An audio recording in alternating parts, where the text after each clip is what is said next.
구약전서 10편 42편 1절에서 5절 그리고 11절 함께 보기를 원합니다. 하나님이여, 사슴이 시냇물을 찾기에 갈급함같이 내 영혼이 주를 찾기에 갈급하니이다. 내 영혼이 하나님 곧 살아계시는 하나님을 갈망하나니 내가 어느 때에 나아가서 하나님의 얼굴을 배울까? 사람들이 종일 내게 하는 말이 네 하나님이 어디 있느냐 하오니 내 눈물이 주야로 내 음식이 되었도다. 내가 전에 성의를 지키는 무리와 동행하여 기쁨과 감사의 소리를 내며 그들을 하나님의 집으로 인도하였더니 이제 이 일을 기억하고 내 마음이 상하는도다. 내 영혼아, 내가 어찌하여 낙심하며 어찌하여 내 속에서 불안해하는가? 너는 하나님께 소망을 두라. 그가 나타나 도우심으로 말미암아 내가 여전히 찬송하리로다. 아멘. 11절 한 번 더 읽겠습니다. 시작. 내 영혼아, 네가 어찌하여 낙심하며 어찌하여 내 속에서 불안해하는가? 너는 하나님께 소망을 두라. 나는 그가 나타나 도우심으로 말미암아 내 하나님을 여전히 찬송하리로다. 아멘. 이 아이들은 사실 부모들에게 뭔가 경제적으로 도움이 되거나 하진 않습니다만 볼 때마다 그런 생각이 드네요. 그냥 존재 자체로 기쁨을 줍니다. 그렇죠? 생기를 주고 그다음에 희망을 주고 흐뭇함을 주고. 그래서 아이들이 좀 많았으면 좋겠어요. 우리 교사들 수고하셨다고 박수 한번 해드립시다.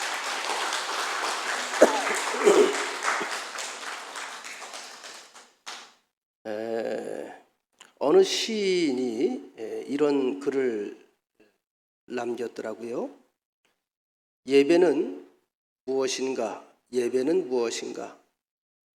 하나님의 마음을 기준음으로 삼아 우리의 마음을 조율하는 시간이다. 굉장히 가슴에 와 닿았어요. 신앙생활 하면서 우리가 보통 착각을 하는 것 중에 하나가 각자 다른 사람들이 다른 마음과 다른 감정과 다른 바람, 다른 욕심, 다 원하는 소원들이 따로 있잖아요. 그것을 가지고 하나님을 끌어당기는 게 우리는 믿음이라고 생각을 합니다. 이게 착각이거든요. 우리 사실 인생의 주인은 내가 아니에요. 이 땅을 창조하신 이가 따로 있고요. 나를 지으시고 이 땅에 보내신 이가 따로 있어요. 창세기 1장 1절에 우리가 성경을 열면 태초에 하나님이 천지를 창조하셨다. 그리고 6일째 되는 날 하나님의 형상을 따라 사람을 지으셨다. 그러니까 하나님을 제일 잘 알 수 있는 존재, 하나님을 제일 닮을 수 있는 존재, 하나님을 제일 이 땅에 잘 드러낼 수 있는 존재가 수많은 피조물들 가운데 누구라는 거예요? 사람입니다. 사람 속에 뭐가 있다고요? 하나님의 형상이 있어요. 성경 전체를 가만히 들여다보면 우리가 보통 일반적으로 사람들은 나와 너를 주로 나누는 삶을 살아갑니다. I, you, 물건도 내 거, 네 거, 땅도 내 땅, 네 땅, 먹는 것도 내 음식, 네 음식. 그죠? 항상 저와 나를 나눠요. 자기와 타인을 나눠놔요. 근데 원래 애초에 하나님께서 창조하신 세계는 너와 나의 나눔이 있었을까 없었을까? 없었어요. 언제부터 이렇게 사람은 나와 너를 나누기 시작했을까? 죄가 들어오면서부터 나눴어요. 잘 아시는 것처럼 아담과 하와가 범죄한 이후에 하나님께서 아담을 찾아오시지요. 두려워서 벌벌 떨며 숨었던 아담에게 네가 어디 있느냐? 제가 두려워서 숨었습니다. 너 예전에 그러지 않았잖아. 어쩌다 그 꼴이 됐니? 어쩌다가 그 모양이 됐니? 어쩌다 그런 모습을 가지고 내 앞에 벌벌 떨고 숨는 거냐? 너 그러지 않았잖아. 반가워했잖아. 뛰쳐나왔잖아. 근데 왜 갑자기 그러지? 두려워서 숨었습니다. 하나님이 아시고 묻는 거죠. 왜 그렇게 됐느냐? 자, 여기서부터 이제 문제가 생겨요. 죄가 들어오니까 처음에 아담이 하와를 가리켜서 뭐라 그랬죠? 저는 내 뼈요, 내 살이요, 너와 나는 하나라는 거예요. 아우 황홀해, 아우 행복해. 이게 사실은 천국입니다. 교회도 마찬가지예요. 이렇게 행복해했던, 황홀해했던 아담의 입에서 뭐라고 나와요? 하나님께서 내게 주신 저 여자, 저 여편네, 저것 때문에 내가 이 꼴이 됐습니다. 보세요. 이제 나눠지기 시작하죠. 너와 내가 나눠져요. 밀어내요. 하와에게 물어봐요. 하와야, 넌 왜 그랬니? 하와가 이렇게 대답을 합니다. 하나님께서 만들어 놓은 가운데 저 사단, 저 뱀이란 녀석이 와서 나를 꼬드겼어요. 그럼 이 책임은 누가 져야 되나요? 자, 이때부터 우리 인생은 자꾸 너와 나를 나눠요. 첫 번째 살인사건이 뭐죠? 에덴 동산에서 쫓겨나서 그의 아들이었던 달 둘밖에 없어서 전 세계에, 그죠? 지구상에 가인과 아벨 둘이 모두 시원찮아. 그런데 어떻게 해요? 가인이 아벨을 내 주적으로 여기기 시작하는 거예요. 아주 멀리 보이지 않아야 될 주적으로. 아벨이 무슨 죄를 지었나요? 해코지 했나요? 그런 적이 없어요. 그런 장벽이 자꾸 만들어지는 거죠. 사람과 사람과의 장벽은 죄로 인해서 자꾸 높아져 가는 겁니다. 사실 신앙생활이라고 하는 것은 뭐죠? 하나님의 마음을 다시 확인하고 하나님의 마음이 기준음이야. 우리가 여러분 피아노도 조율을 해야 됩니다. 매년 우리가 한 번, 두 번 조율을 해요. 조율을 하지 않으면 도를 내야 되고 솔을 내야 되는데 도, 미, 솔, 도 이렇게 나와야 돼. 정상음이. 기본음이 있어요. 조율할 때. 근데 이게 조율하자면 나게 늘어져. 그래서 도, 미, 솔, 다 이렇게 돼버려요. 이걸 다시 맞춰주는 거예요. 이게 어떤 사람이 조율을 잘하냐면 기본음을 잘 들을 수 있는 절대 음감이 있어야 돼요. 신앙생활이라고 하면서 믿음이 좋다고 하는 것은 다른 게 아닙니다. 성경 속에 있는 것은 누구의 마음이죠? 하나님의 마음이에요. 하나님의 마음을 얼마나 내가 그 기준음이거든요. 우리의 마음의 주인은 누구예요? 하나님이에요. 우리 형상의 기준이 누구예요? 하나님이에요. 그것을 다시 조율해서 맞춰가는 행위가 예배라고 하는 거예요. 그래서 예배를 여러분들이 빠지면 우리 인생이 느슨해져요. 삶이 자꾸 늘어져요. 그래서 어떻게 해요? 정상궤도의 소리를 못 내요. 다시 말하면 자기에게 주어진 자기의 몫을 제대로 드러내질 못하는 거예요. 그러니까 제대로 사는 삶이 아니란 얘기입니다. 하나님께서 우리를 향한 기대치가 있죠. 근데 우리 인간 편에서 하나님을 향한 기대치가 있어 없어? 있어요. 근데 하나님의 기대치는 항상 나를 중심으로 자꾸 배려를 합니다. 참 아프겠다, 속상하겠다. 신약시대에 오신 예수님께서 그 당시만 해도 바리새인, 사두개인, 제사장들, 그다음 일반 서민들, 세리들, 많은 직종의 사람들이 등장을 하고 이방인, 유대인 다들 벽을 만들죠. 자기 세계를 만들어 놓고 서로 경쟁 관계를 가지고 살아갑니다. 그래서 저 사람이 나쁜 것, 저 사람이 아픈 것, 저 사람이 사고를 당한 것 다 각자 자기의 기준과 잣대에서 정죄하게 급급해요. 그 정죄하기 시작하면 살벌해지고 삭막해지는 거야. 이런 세계에 주님께서 친히 찾아오셔서 우리에게 보여준 모습이 어떤 모습이죠? 그들의 눈을 가지고 세상을 보고 그들의 눈을 가지고 사람을 대하는 것이 아니라 하나님 아버지의 마음으로 그들을 들여다봤단 말이에요. 그랬더니 어떻게 해요? 정신병자도 사랑하시는 거고 병자도 사랑하는 거고. 인간들은 그렇잖아요. 저 사람의 소경됨이 누구의 죄 때문입니까? 부모의 죄 때문입니까? 조상의 죄 때문입니까? 아니면 저의 죄 때문에 저 지금 천벌을 받고 있는 겁니까? 그들의 눈과 마음이었어요. 근데 주님은 아버지의 마음으로 대답을 합니다. 아니다. 하나님의 영광을 드러내기 위해서다. 모든 인간적인 편견과 신분, 환경의 그것을 초월해서 하나님의 마음으로 대했더니 모든 사람들이 뭐예요? 다 남이 아니고 내가 된 거예요. 이것이 예수님의 십자가 정신이에요. 여러분, 예수님께서 십자가에 매달려 돌아가실 때에 그 예수님을 정죄하고 십자가에 못 박혀 죽도록 만들었던 사람들이 예수님과 동떨어진 사람이라고 본인들은 생각을 했어요. 주적으로 생각을 했어요. 그런데 예수님께서는 어떻게 해요? 그들까지도 다 뭐예요? 장벽, 죄의 장벽, 편견의 장벽을 허물고 끌어안고 돌아가신 것이 십자가 사건입니다. 성경을 우리가 늘 볼 때마다 정신 바짝 차리고 봐야 되는 것이 뭐냐면, 성경을 보면서 자꾸 성경 말씀이 나를 찌를 때에, 성경 말씀과 부딪힐 때에 그 부딪힘의 문제, 찌림의 문제를 가지고 이것은 나를 붙들고 가야 되는 거구나. 이 말씀을 내가 못 지켜서 어떡하지? 이런 마음을 가지고 자꾸 싸움을 하다 보면 이 사람은 율법주의자가 되는 겁니다. 여러분, 말씀대로 지금 다 살고 계시나요? 철저하게 말씀 안에서 말씀대로 살고 계시나요? 그럼 말씀 안에 살고 계시면서 마음이 살고 계시기 때문에 평안한가요? 없어요. 100% 없어요. 생각으로 죄 짓고요, 마음으로 죄 짓고요. 여러분, 누가 지나가다가 날 놀래게 해서 내 속에 있는 게 나도 모르게 나올 때가 있단 말이야. 근데 이게 요즘에 거룩하게 생활할 때 거룩한 말만 나오면 되는데 가끔 그러지 않을 때도 있잖아. 기어 안 기어? 그죠? 죄송합니다. 정말 죄송합니다. 어떤 분이 그러더라고요. 그게 권사님이신데 누구라고는 제가 얘기하면 안 되지.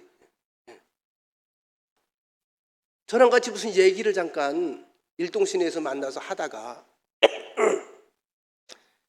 어떤 사람이 지나가면서 빵 하고 크랙션을 울렸어요. 저도 깜짝 놀랐죠. 물론 인도에서 얘기하다가. 근데 이 권사님 얘기를 하다가 너무 놀랬나 봐. 죄송해요. 정말 이거 내가 한 얘기가 아니니까. 이 쌍놈의 새끼. 내가 그걸 보고선 웃어야 할지 울어야 할지. 근데 이 권사님이 얘기를 해놓고 엄청 민망했나 봐.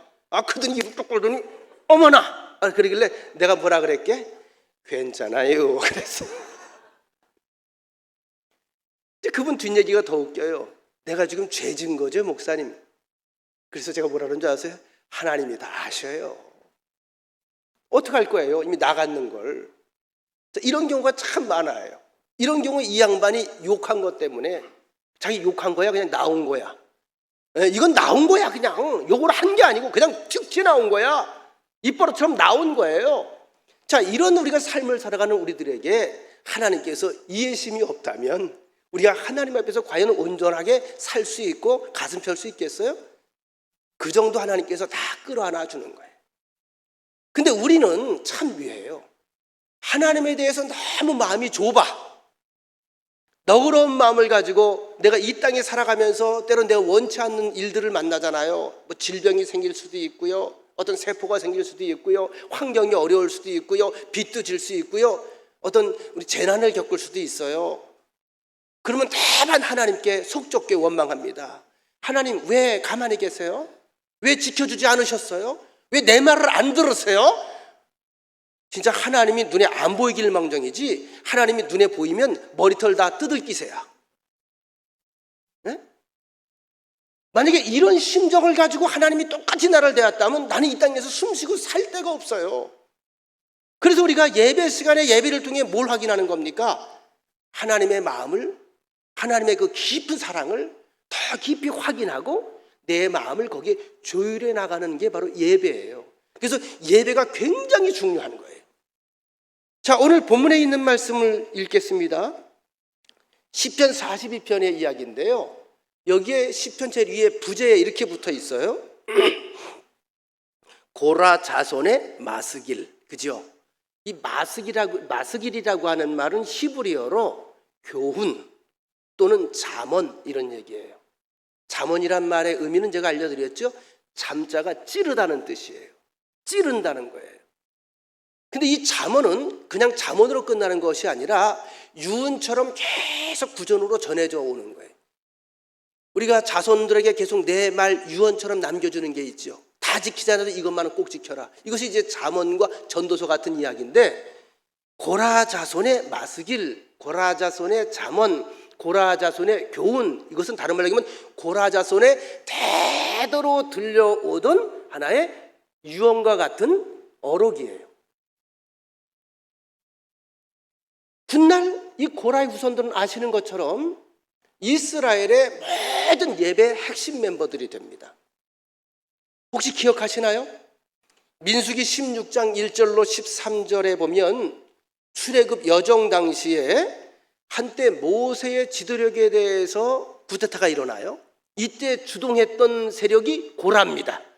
고라가 약 120명의 거기에 있는 지도자들을 끌어모아서 설득을 하고 포섭을 하고 이렇게 해서 야, 누가 모세를 우리의 지도자로 세웠느냐? 우린 애굽으로 돌아가자. 이래서 그들이 그 어렵고 힘들고 고생하는 여건 가운데 그 분노가 겉으로 아주 나쁜 방향으로 표출되게 만들어서 모세를 돌로 때려 죽이려고 해요.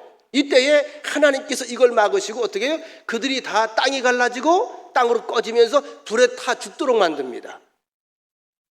이게 고라예요. 근데 이상하죠? 고라는 그 길을 갔는데 고라의 후손들은 그걸 오히려 거울로 삼은 거예요. 절대 하나님은 우리가 대항할 존재가 아니다.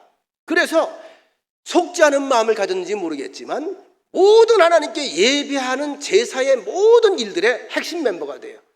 여러분들 우리도 오늘 점심 때 식사를 또 하겠지만 음식 준비한 거 이거 고라 자손들이 하던 거예요. 미와 고라 자손들이 하던 거예요. 교회 모든 성전 구석구석에 있는 일들을 다 고라 자손들이 합니다. 청소까지도. 이게 고라 자손들의 이야기인데 오늘 본문에 있는 이야기는 어떤 이야기냐? 여러분 이스라엘 역사를 공부해서 아시잖아요. 다윗 시대에 예배가 아주 성황리에 구석구석에서 잘 드려서 나라가 잘 됐어요. 솔로몬까지 이어지는 듯 했어요. 근데 약간 형식에 그치고 말아요. 그 이후에 나라가 갈라져요. 갈라지면서 여러분 어떤 분위기를 느꼈습니까? 어떤 색깔을 느꼈습니까? 마치 휘황찬란하고 해맑았던 그 영적 세계가 아주 무언가 침침한 회색빛으로 바뀌는 것을 우리가 느끼잖아요. 뭘 느껴야 될까요? 하나님과의 관계가 뭔가 소원해지기 시작해요. 예배도 있었던 것 같아요. 시간도 정해졌던 것 같아요. 재물도 드려졌던 것 같아요. 그런데 뭔가 생기가 없어요. 그게 원인이 돼서 나라가 멸망하잖아요. 성경의 이야기가 그 얘기잖아요. 그래서 멸망도 하나님의 사랑이야. 채찍도 하나님의 사랑이야. 징계도 하나님의 사랑이야. 하나님의 마음으로 그들을 품는 그 모든 사건들이 성경 속의 역사 이야기입니다. 아시는 것처럼 BC 586년경에 바벨론에 의해서 멸망하고 다 뿔뿔이 흩어서 포로로 끌려가잖아요. 이때에 레위지파 사람들, 고라 후손들도 끌려간 거예요.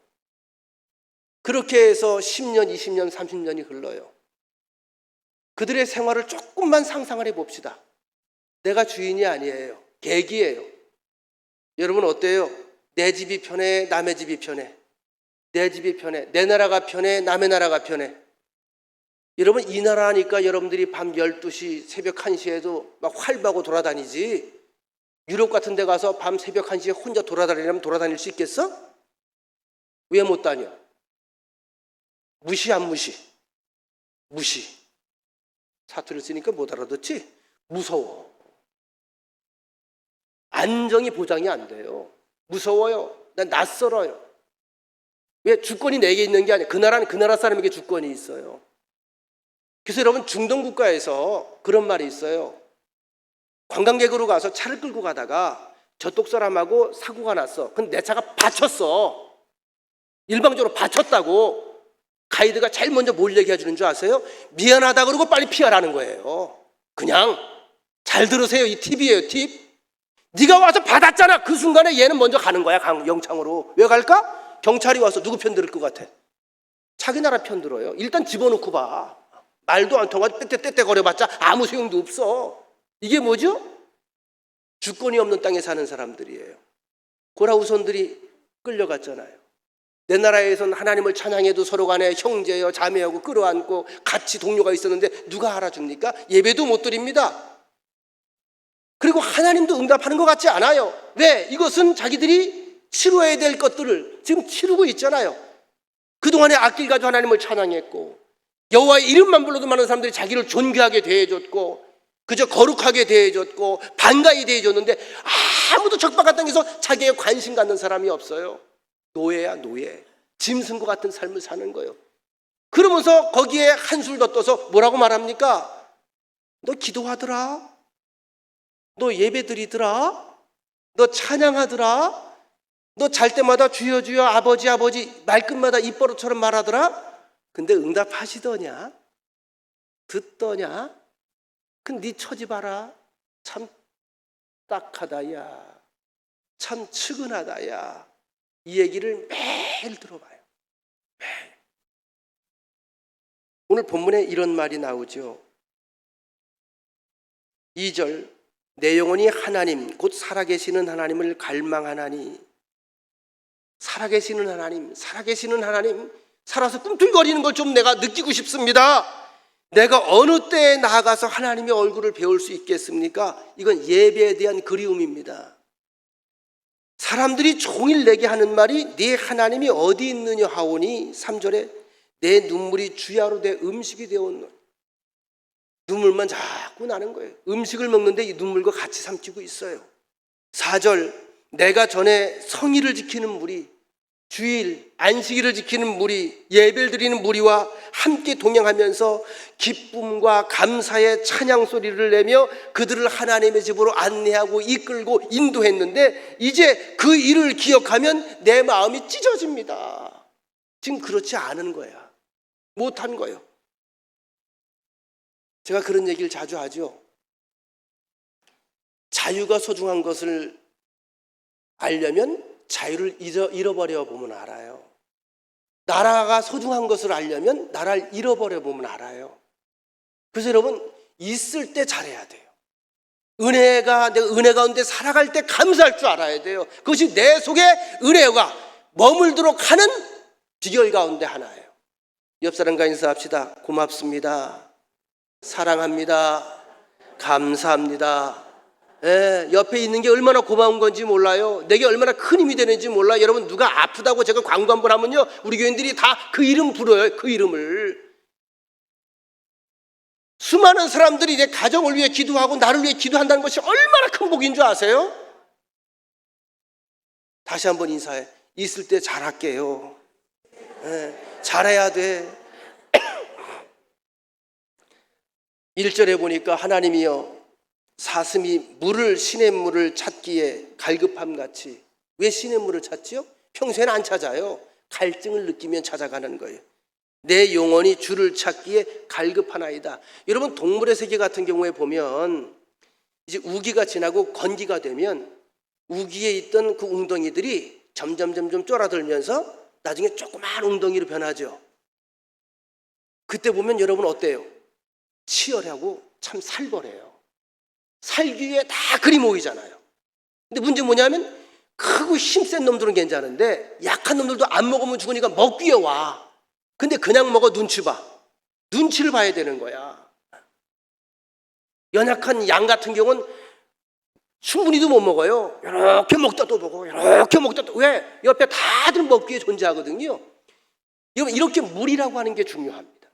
없으면 죽어요. 어쩔 수 없이 가야 되는 거예요. 근데 목이 타요. 목숨을 걸고 먹는 거예요. 지금 이 호선은요, 고라자손이 이 포로 생활과 영적으로 목숨이 위태롭다고 느낀 거예요. 그래서 이 갈증을 가지고 하나님 앞에 애걸하고 갈망하는 그러한 내용을 담고 있습니다. 그래서 우리가 성경을 읽을 땐 이 감정이 우리 속에 감정이입이 돼야 돼요. 정말 죽을 지경인가 보다. 여러분, 우리가 하나님 믿는 사람이라고 해서 늘 꽃밭을 걷는 게 아니잖아요. 목사인 저도 늘 꽃밭을 걷는 게 아니에요. 영적으로 다운될 때가 있어요.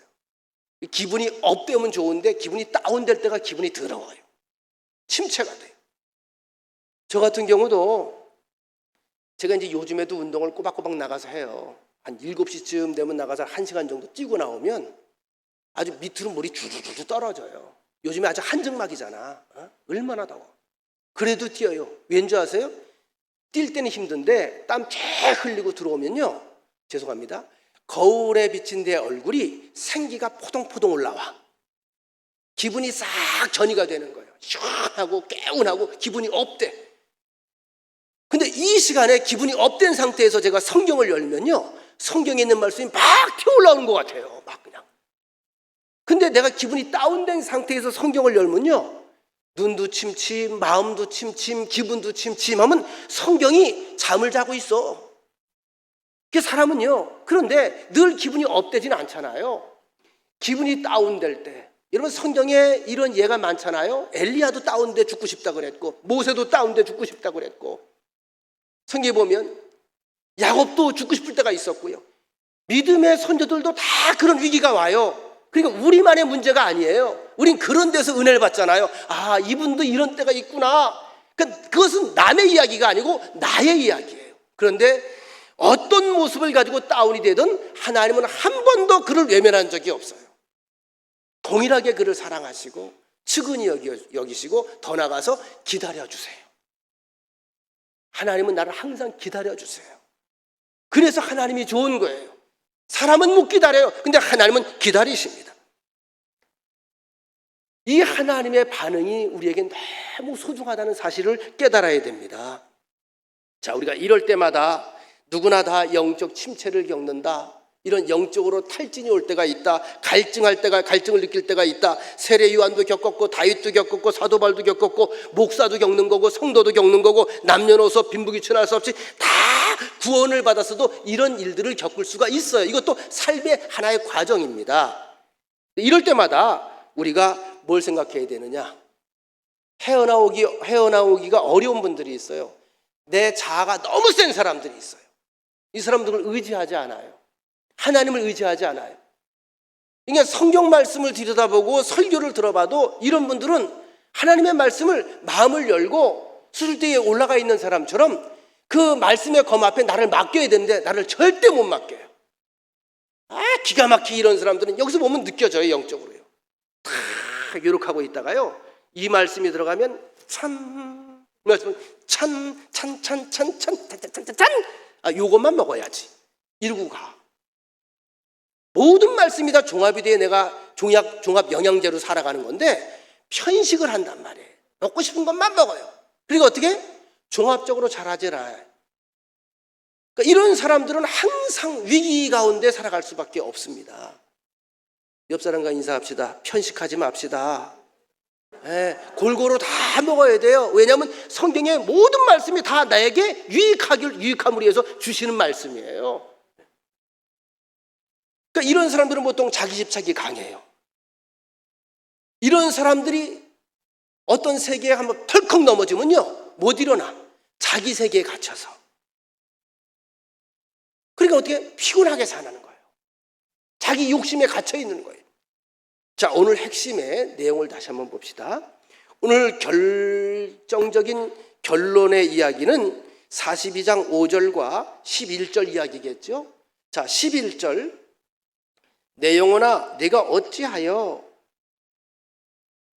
낙심하며 어찌하여 내 속에서 불안해하는가? 너는 하나님께 소망을 두라. 나는 그가 나타나 도우심으로 말미암아 내 하나님을 여전히 찬송하리로다. 지금 여기에 있는 이 고라자손이 누구에게 말하고 있죠? 자기에게 말하고 있는 거예요. 이 자라고 하는 것이 영어로 셀프 또는 에고 이런 단어를 써요. 셀프 하니까 떠오르네요. 할머니한테 손주가 잘난 척을 좀 해보려고 영어를 배우고 와서 식당 가서 밥을 먹다가 할머니 영어로 우유가 뭔 줄 알아? 우유가 뭔 줄 알아? 할머니가 그 정도는 알지. 밀크지 밀크. 우리 할머니가 똑똑하네. 근데 그건 옛날 발음이고 요즘에 밀 그래야 돼.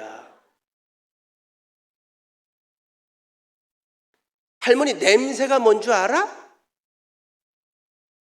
그랬더니 할머니가 있다가 듣긴 들었는데 들었다.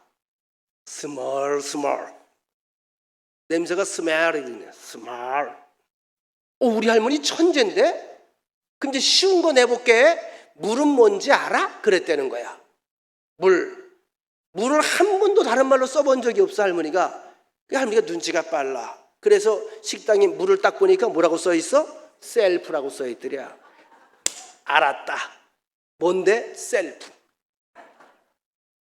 이 셀프라는 말이 자라는 뜻이에요. 근데 오늘 본문에 보세요. 나를 객관화시켜요. 내 작은 그릇을 객관화시켜서 나를 멀리서 보는 거예요. 야, 너 하나님의 사람이잖아. 너 하나님 아들이잖아. 언약의 백성이잖아. 근데 지금 힘든 일 겪지, 아프지, 실망하지, 낙심하지, 눈물 흘리지, 절망적이지. 야, 이거 내 본 모습이 아니야. 다시 말하면 성경 밖으로 나와서 성경을 통해서 나를 다시 보는 거예요. 그랬더니 어떻게 해요? 하나님이 아직도 날 사랑하잖아. 하나님의 언약이 아직도 내 안에 있잖아. 그리고 뭐라 그래요? 이렇게 바뀌죠. 네가 왜 낙심해? 네가 내 속에서 왜 불안해해? 내 속이라는 게 뭡니까? 하나님만. 너는 하나님께 소망을 두어.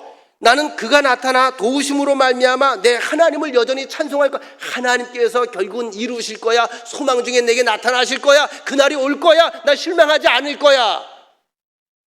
자, 이것이 굉장히 우리에게 울림을 줍니다. 여러분, 가끔 우리가 살아가면서 그럴 때 있지 않나요? 나는 순간적으로 본능적으로 반응을 했는데 과거 이렇게 반응을 해서 내가 후회할 때가 있었어. 근데 어느 날 또 내가 그 반응을 또 했어. 근데 순간 내가 그 생각이 떠올라서 뭐라 그래? 에이 바보야. 아유 멍청이. 이건 뭡니까? 얘도 나고 얘도 나야. 근데 얘 이 바보의 말을 들어야 돼? 이런 멍청이 바보야 하는 사람의 말을 들어야 돼. 이해가 되세요? 안 돼요? 되지요? 안 돼? 돼? 죄송합니다. 그럼 다른 표현을 써야 되겠네. 운동 얘기하고 싶지 않은데 운동을 하다 보면 가끔 욕심을 내요.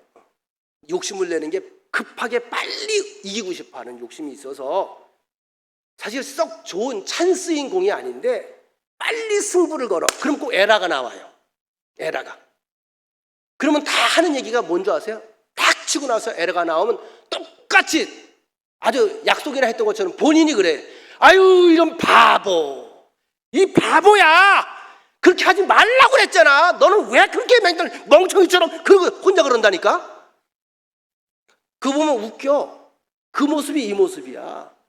이 바보야. 왜 낙심해? 하나님이 살아계시잖아. 아직 이 천지가 하나님 거잖아.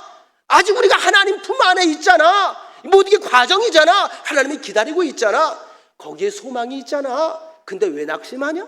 하나님이 살아계시는 난 낙심할 수가 없어. 다시 찬양할 거야. 마치 다윗의 시를 우리가 한편 보는 것 같지 않습니까? 여러분, 로마서 8장 38절로 39절에 보니까 먼저 로마서 8장 28절에는 이렇게 사도 바울이 고백을 하죠. 잘 하시는 말씀이에요. 우리가 알거니와 하나님을 사랑하는 자들 곧 그분의 목적에 따라 부르심을 받은 자들에게는 따라합시다. 모든 것이 합력하여 선을 이룬다. 자, 어떤 것이 합력한다고요? 모든 것이. 하나님께서는 우리를 사용하실 때 내 과거에 아팠던 상처까지도 사용하십니다. 실패까지도 사용하십니다. 종합적으로 사용하세요. 그래서 아주 강인하고 멋진 작품이 되는 거예요. 이제 하나님을 믿는 사람들에게 하나님의 사랑 안에 거하는 사람들에게 주신 하나님의 약속입니다. 근데 그 하나님은 살아계신 하나님, 지금도 역사하시는 하나님. 실제로 사도 바울이 수많은 위기를 겪잖아요. 아팠잖아요. 죽을 뻔했잖아요. 그죠, 정권사님? 아팠잖아. 그 뭐라고 고백하죠? 내가 확신한다. 사망이나 생명이나 천사들이나 권세자들이나 현재일이나 장래일이나 능력이나 높음이나 깊음이나 뭐 한번 찾을 거 있으면 찾아보세요. 로마서 8장 38절 39절 그거 띄워드리세요. 내가 확신하노니 사망, 생명, 천사, 권세자들, 현재일이나 장래일이나 능력이나 높음이나 깊음이나 다른 어떠한 힘을 가지고 있는 피조물이라도 우리 주 그리스도 예수 안에 있는 뭐 안에서? 하나님의 그 큰 사랑 안에서 끊어갈 수 있는 존재가 없다는 거예요. 끊어갈 수 있는 존재가 없다는 거예요. 이것이 우리가 가지고 있는 담대함의 근거예요. 제가 우리 교우 중에 아파서 교회를 못 나오시는 분들이 몇 분 계시잖아요. 그래서 그저께인가 신방을 제가 잠깐 가서 해봤어요. 익명으로 제가 말씀을 드리는 건데, 귀가 좀 어두우셔서 평소에도 이렇게 큰 소리를 해야 알아들으시는 분인데, 깊은 얘기를 제가 나눠본 적은 사실 없어서 믿음이 얼마나 깊이 있으시겠나. 그래서 그날 가서 제가 이러저런 얘기를 하고 또 기도해 드리고 이렇게 오는데, 제가 설교를 하려고 하다가 설교를 못하고 돌아왔어요. 왠지 아세요? 눈물이 자꾸 나오려고 그래서. 눈물이. 나이가 자꾸 드나 봐 내가. 자꾸 눈물이 나오려고 그래. 왜 눈물이 나오려고 그랬을까? 저한테요 이렇게 말하더라고요. 목사님, 저는요 죽는 건 겁 안 나요. 결국 주님께 왔다 주님께 가는 건데요, 이거는 확실해요. 그래서 가장 중요한 게 이거예요. 내가 주님 믿느냐 안 믿느냐. 인생에서 제일 중요한 건 하나님 믿고 그분을 만나는 게 제일 중요하잖아요. 난 이거는 변함이 없어요. 확실해요. 돈도 중요하지 않아요. 친구들 보니까 한 놈도 못 가져가더라고요. 친구 중요하지 않아요. 같이 가는 놈 하나도 없더라고요. 이건 당신이 본 걸 얘기하는 거예요. 사람들은 그걸 몰라요. 참 딱해요. 결국은 그분께 갈 땐 다 놓고 가잖아요. 전요 확실해요. 지금 당장 오라고 해도 갈 수 있어요. 준비됐어요. 당장 부르셔도 즐겁게 가요. 제가 그 말을 하시는데 눈물이 확 쏟아지는 거예요. 거기다 무슨 설교를 해 내가? 무슨 위로를 하냐고. 위로할 수가 없어. 한마디만 더 하면 내가 눈물이 나올 것 같아가지고, 아유 그럼 됐다고 이런 기도만 해드리고 왔어요. 아멘 아멘 하며 돌아왔어요. 여러분, 이게 참 중요한 신앙이에요. 그래서 내가 용기를 갖게 되는 거예요. 저분이 귀가 어두워가지고 잘 못 들어서 조는 것 같은데 다 들어갔나 보다. 많이 바뀌신 건가? 아니래, 자기는 원래 그랬다는 거야. 가장 중요한 믿음입니다. 이게 가장 중요한 믿음. 오늘 본문의 42편의 10편에 있는 이 사람의 고백이 바로 이 고백이에요. 이러니까 낙심 가운데 자기를 되돌아보잖아요. 객관화시키잖아요. 야, 실망하지 마. 용기를 내. 소망이 있잖아. 왜? 하나님이 소망인걸, 하나님이 생명인걸. 그 신앙생활이 뭡니까? 이 땅에서 살다가 저 땅으로 가는 게 신앙생활이야. 이걸 알고 살아가는 사람들이, 가장 근본적인 문제를 해결하고 살아가는 사람들이 뭐가 두렵습니까? 우리가 이 삶을 살기 위해서 경건에 이르는 훈련을 계속해야 되거든요. 디모데전서 4장 7절로 8절에 보면, 망령되고 허탄한 신화를 버리고 경건에 이르도록 네 자신을 연단하라. 육체의 연단은 약간의 유익이 있으나 경건은 범사에 유익하니 금생과 내세의 약속이 있느니라. 성경 말씀은요, 다시 말씀드립니다, 우리를 얽어매려고 하는 쇠사슬과 같은 지침서가 아니라 성경을 통해 뭘 보라고요? 하나님의 마음을 깊이 읽어내야 돼요. 하나님의 마음. 그래서 하나님의 마음으로 세상을 바라보며 살아가는 것이 신앙생활이에요. 이렇게 살다가 영생에 이어지는 것이 바로 이것이 우리 크리스찬들의 삶이에요. 여러분들 복 받은 거예요. 자꾸 율법처럼 생각하지 마세요. 성경 말씀을 통해 세상을 보고 성경 말씀을 통해서 하나님의 마음을 느끼면 우리는 하나님을 사랑할 수밖에 없게 돼요. 왜? 온통 다 나를 향한 하나님의 배려거든요. 근데 이러한 것이 우리가 훈련이 돼야 돼. 이것이 경건에 이르는 훈련이에요. 훈련이 되기 위해서는 어쩐 때로는 내 감정과 내 바람과 반대 방향으로 나를 의지적으로 조절해야 될 때가 있습니다. 그렇죠? 운동하고 싶지 않아요.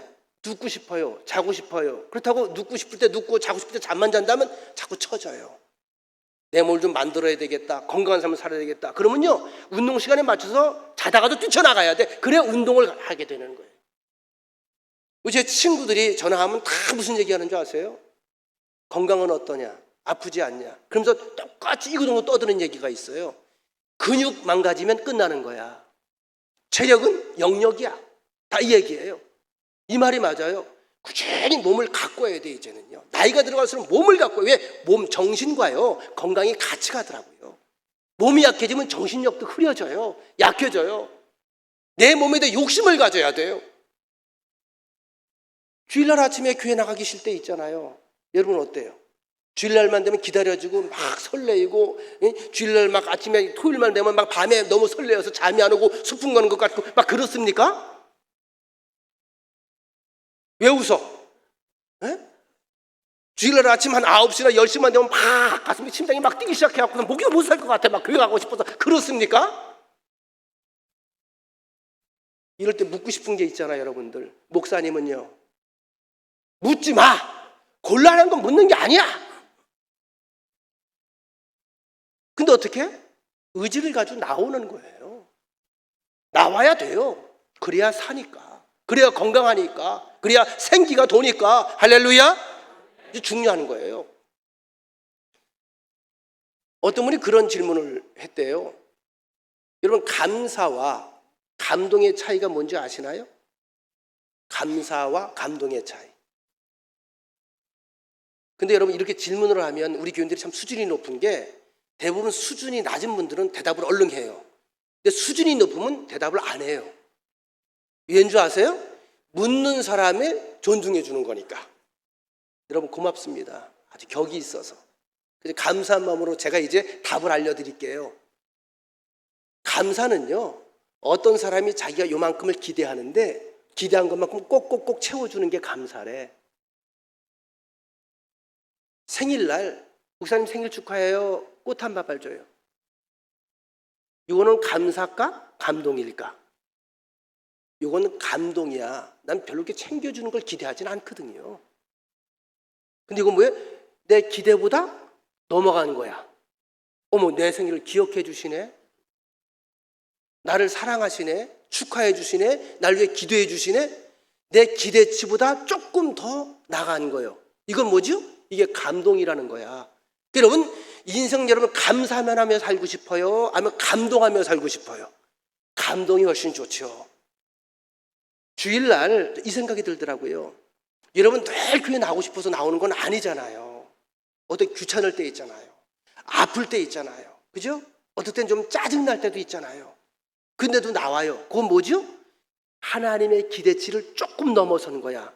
그러면 그럴 때 어떤 일이 벌어지는지 하늘에서는 감동의 사건이 벌어지는 거예요. 할렐루야. 우리가 늘 하나님을 감동시킨다고 하는 것은 어려운 일일까? 어렵지 않은 일일까? 어려운 일이 아니에요. 하나님이 내 그릇을 알아요. 깨어지기 쉬운 것 알아요. 내 약점도 알아요. 근데 그 조금만 더 하나님을 향해 요만큼만 나가고 하나님, 그럼 감동하는 거예요. 여러분, 어린아이들이 특별히 엄마 아빠보다 할아버지 할머니가 감동이 크지요. 그저 자기밖에 모르는 애가 어느 날 그렇잖아. 과자를 먹다가 입에 먹다가 할아버지를 보고 침 다 묻혀가지고 할아버지 이거 줘봐. 더러워, 귀여워, 귀여움을 넘어서 감동이야. 감동이죠. 그건 먹으면 뭐 하겠어? 배부르겠어? 근데 뭐예요? 기대를 안 했는데 그 행동, 액션 하나에 행복해지는 거예요. 이게 우리를 향한 하나님의 마음이다. 여러분, 주변 상황이 바뀌지 않고 주변 상황이 어렵고 내 삶에 어려운 장벽이 내게 있다 할지라도 나를 지켜보시고 이 땅에 보내시고 나를 사랑하신 하나님의 뜨거운 마음을 우리가 알아야 됩니다. 여기에서 치유가 벌어지는 거예요. 여기에 역사가 벌어지는 거예요. 그 느끼는 순간에 묘한 일들이 벌어져요. 본문의 1절 2절 다시 한번 읽어드릴게요. 하나님이여, 사슴이 물 시냇물을 찾기에 갈급함같이 내 영혼이 주를 찾기에 갈급합니다. 내 영혼이 하나님 곧 살아계시는 하나님을 갈망하나니 내가 어느 때 나아가서 하나님의 얼굴을 배울까? 저는 이 구절에서 이미 하나님께서 감동하셨다고 하는 생각이 들지 않나요? 이미 여기서 하나님이 울컥하는 거예요. 나를 갈망하는구나. 나를 찾는구나. 나를 보고 싶어 하는구나. 누가복음 18장 1절에 보니까 예수께서 그들에게 항상 기도하고 낙심하지 말아야 할 것을 비유로 말씀하여 이르시되 그랬습니다. 사람이 기도하지 않으면 낙심에 빠진다는 거예요. 그러니까 항상 어떻게? 기도하고 낙심하지 말아야 된다. 낙심하지 않으면 기도할 수 있고, 기도하면 낙심하지 않는데 기도하지 않으면 낙심에 떨어진다는 거예요. 베드로전서 4장 7절에 보면 만물의 마지막이 가까이 왔으니 그러므로 너희는 정신을 차리고 조심하여 기도하라. 이런 말이 나오거든요. 여기서 삼가 조심하여 기도하라. 만물의 마지막이 가까이 왔다. 그러니 너희는 정신을 차리고 근신하고 정신 바짝 차리고 삼가 조심하여 기도하라고 하는 말이 나와요. 여기서 조심이라고 하는 단어를 제가 찾아봤어요. 어떻게 조심하라고 하는 얘기일까? 근데 조심이라는 단어가 한자를 보니까 재밌게 되어 있어요. 삼가 조심하여 할 때 이 조자가요 잡는다는 뜻이더라고요. 난 몰랐네. 잡을 조야. 뭐 이렇게 꽉 잡는 거예요. 심, 마음심이야. 다시 말하면 조심하고 기도하라는 얘기 뭐죠? 흔들리고 자충우돌하고 헷갈리고 그래서 이리저리 두리번거리고 초조해하고 우왕좌왕하는 것이 아니라 그러기 쉬운 마음으로 어떻게 하라는 거예요? 딱 붙잡아라 이거예요. 붙잡아서 어떻게? 그 마음 흔들리기 쉬운 마음을 꼭 붙잡아라. 그리고 뭐라? 기도하라. 기도는 뭐다? 우리의 세상을 바라보면서 겪는 일들을 통해서 흔들리고 요동하고 우왕좌왕하고 흔들리는 이 마음을 꽉 잡아서 어떻게 하는 거예요? 내 인생의 주인 대신 내 마음의 주인 대신 하나님 앞에 붙들어 놓는 게 기도입니다. 그래서 기도하면 사는 거예요. 기도하면 힘이 나는 거예요. 할렐루야. 야고보서 1장 2절로 4절에 보니까 욥에 관한 이야기가 실려 있어요. 내 형제들아 너희가 여러 가지 시험을 당하거든 온전히 기쁘게 여기라. 이는 너희 믿음의 시련이 인내를 만들어내는 줄 너희가 알미라. 인내를 온전히 이루라. 이는 너희로 온전하고 구비하여 조금도 부족함이 없게 하려 함이라. 야고보서 5장 11절 보라 인내하는 자를 우리가 복되다 하나니 너희가 욥의 인내를 들었고 주께서 주신 결말을 보았거니와 주는 가장 자비하시고 긍휼히 여기시는 이시니라. 다시 말하면 하나님은 한 번도 이 사랑이 나를 향한 사랑이 변한 적이 없다. 그러니까 어떻게? 세상에 속아서 날 버렸다고 생각하지 말아라. 너는 아파도 슬퍼도 그 다음에 여러 가지 어려움이 있어도 누구 품 안이라는 거예요? 하나님의 품 안에 있음을 기억하라. 그럼 뭐가 생길까요? 인내의 힘이 생기죠. 왜? 위를 바라보니까. 말씀을 마치겠습니다. 책을 하나 소개하려고 하는데요. Born to Run이라고 하는 책이 있습니다. Born, 다시 태어난다.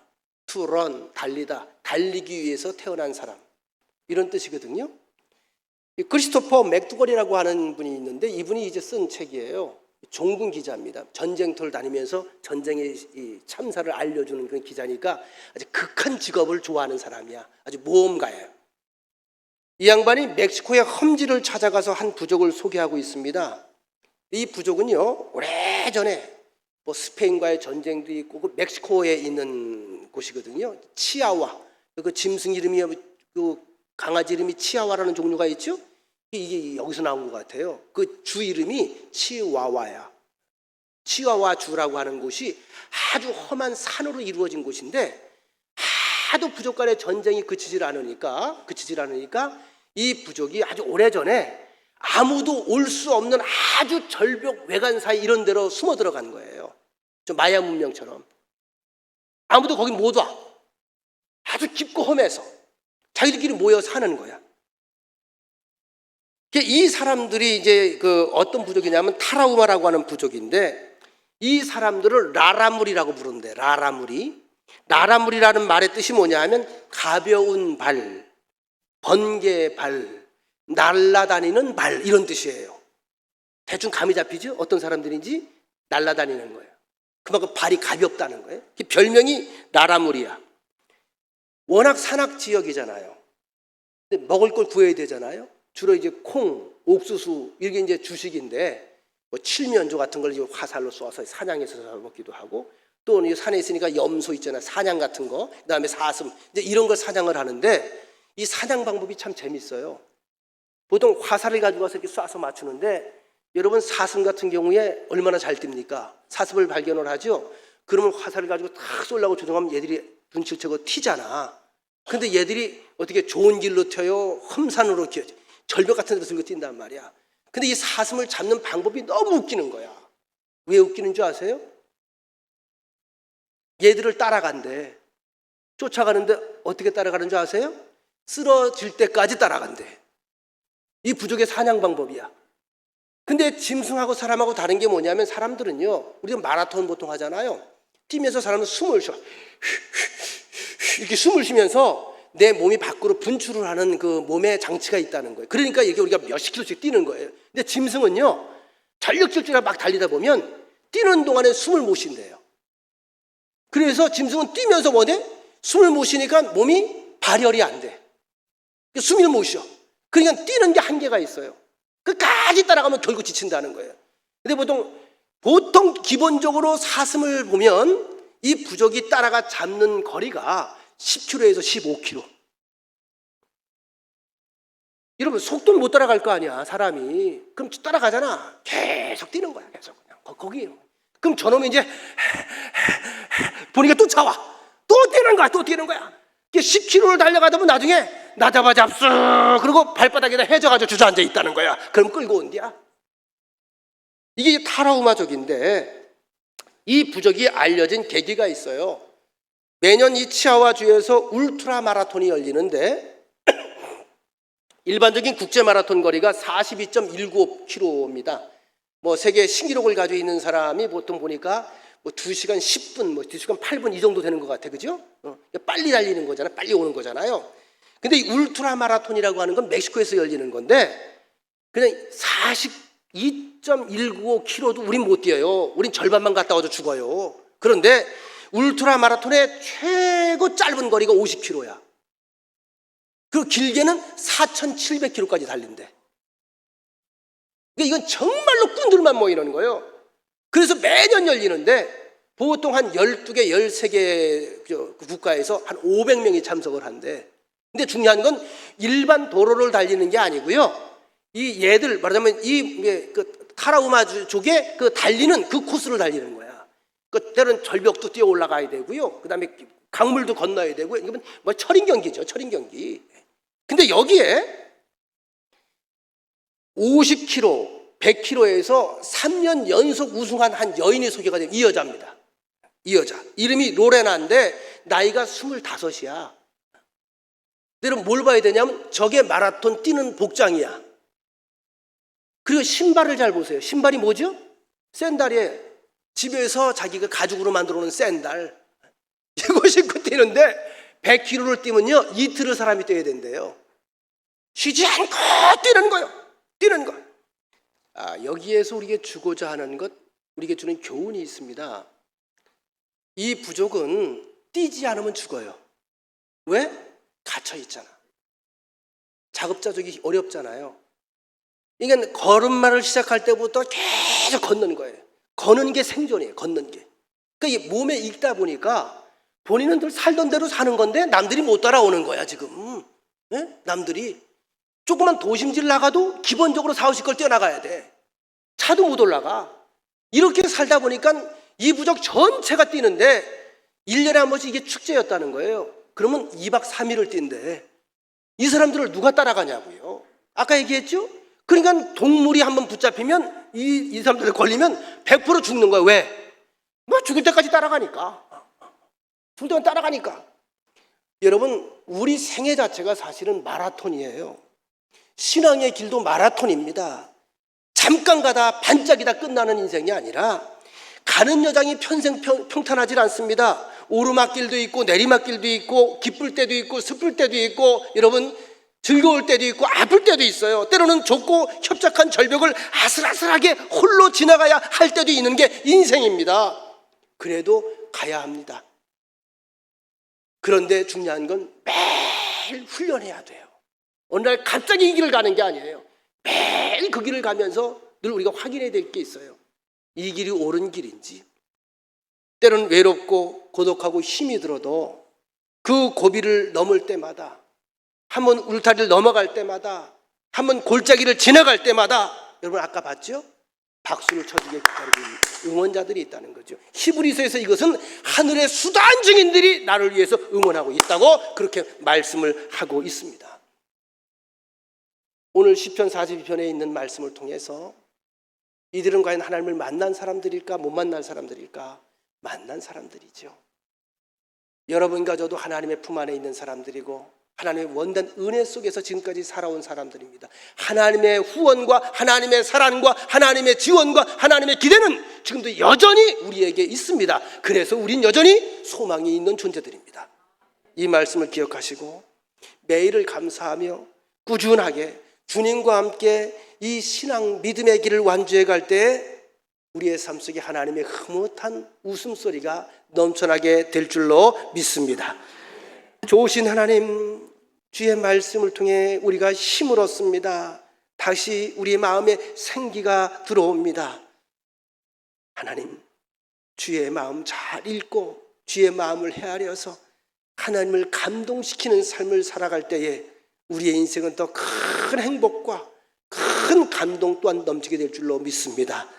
우리 심령에 성령께서 기름을 충만히 부어주셔서 해맑은 사람으로 주어진 사명 감당하며 건강하게 주와 함께 여정의 삶을 완주할 수 있도록 역사하시고 동행하시고 이끌어 주시옵소서. 예수님의 이름으로 기도합니다. 아멘.